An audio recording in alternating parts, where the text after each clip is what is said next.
Bonjour à tous, bienvenue dans cette nouvelle vidéo où aujourd'hui on va parler de boîtes impossibles. Si vous ne connaissez pas le principe, il s'agit en fait de boîtes dont l'apparence vous fera croire que vous ne pourrez pas les ouvrir. Vous avez peut-être déjà vu ces boîtes carrées qu'on a vu apparaître sur internet il n'y a pas si longtemps que ça.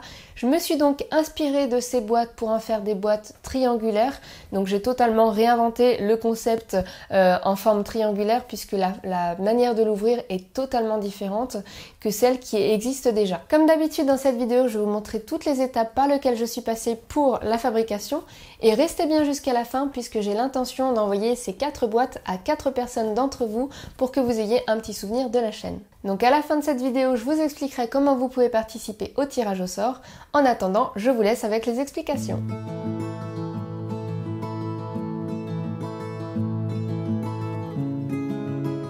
Voici à quoi ressemblent les 4 boîtes que j'ai créées. Vous pouvez voir qu'on a 2 versions différentes, une version triangulaire et c'est d'ailleurs la première version que j'ai créée, et la version triangulaire avec des bords un petit peu plus arrondis, un petit peu plus doux. Malgré la petite différence, le système d'ouverture est exactement le même, c'est juste une question d'esthétique et de préférence personnelle. Pour ceux qui sont nouveaux sur la chaîne, ces boîtes ont été imprimées à l'aide d'imprimantes 3D. J'ai donc modélisé en 3D ces boîtes afin de pouvoir concrétiser mes idées avec l'impression 3D. Alors faisons le tour de la boîte, vous pouvez voir qu'on a 3 faces, c'est normal, hein, c'est un triangle, et sur chacune des faces on a ce qu'on appelle une queue d'aronde. C'est un système d'emboîtement qui est surtout utilisé dans le travail du bois pour assembler 2 pièces ensemble. Donc là, étant donné qu'on a ce système là sur toutes les faces, on va tromper le cerveau et lui faire croire que c'est pas du tout possible de l'ouvrir. Alors je vais faire un petit peu de suspense, je vais pas vous dire tout de suite comment ouvrir ces boîtes. Je vais vous laisser réfléchir quelques secondes et je vais vous montrer de quelle manière j'ai modélisé ces boîtes avec Fusion 360.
Bon alors forcément maintenant vous savez comment ouvrir ces boîtes puisque vous avez vu comment elles étaient créées.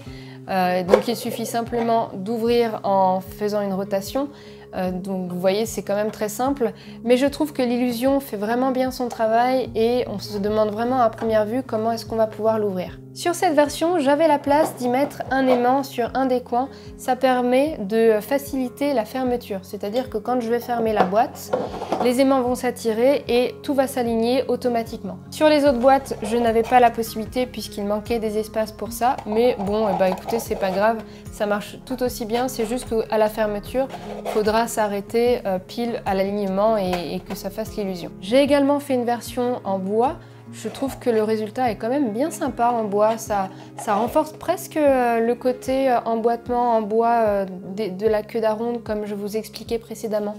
Voilà, n'hésitez pas à me dire ce que vous pensez et laquelle vous préférez de toutes celles que je vous présente. Je me suis également amusée à créer une portion du milieu à ces boîtes-ci, ce qui permet d'avoir plusieurs boîtes à l'intérieur de la boîte. C'est-à-dire qu'en ouvrant le couvercle, j'ai une boîte, puis ici encore une boîte, et ce jusque la fin.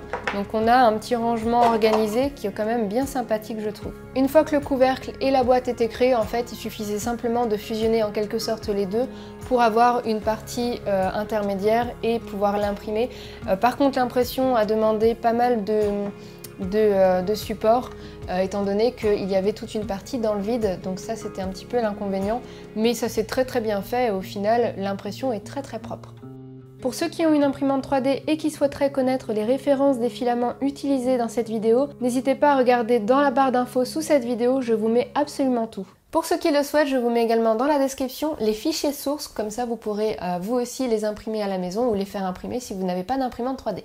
J'espère que cette vidéo vous a plu et que vous avez trouvé le concept original et intéressant à suivre. Comme je vous le disais en intro, j'organiserai un petit tirage au sort pour que vous puissiez recevoir une des boîtes à la maison. Il y aura donc 4 gagnants puisqu'il y a 4 boîtes différentes. Pour participer à ce concours, c'est tout simple. Vous vous abonnez à la chaîne, vous mettez un petit pouce en l'air sur cette vidéo, vous partagez la vidéo et vous remplissez le petit formulaire que je vous mettrai dans la description de cette vidéo pour que je puisse recueillir toutes les participations et que je puisse faire le tirage au sort plus ou moins facilement. Merci à tous d'avoir regardé cette vidéo. N'hésitez pas à me mettre dans les commentaires ce que vous avez pensé du projet. J'espère de tout cœur qu'il vous a plu. Nous, on se retrouve dans une prochaine vidéo. N'oubliez surtout pas de vous abonner à la chaîne en cliquant sur le lien qui s'affiche à votre écran et en activant la petite cloche qui vous permettra d'être notifié lorsque je mettrai une nouvelle vidéo en ligne.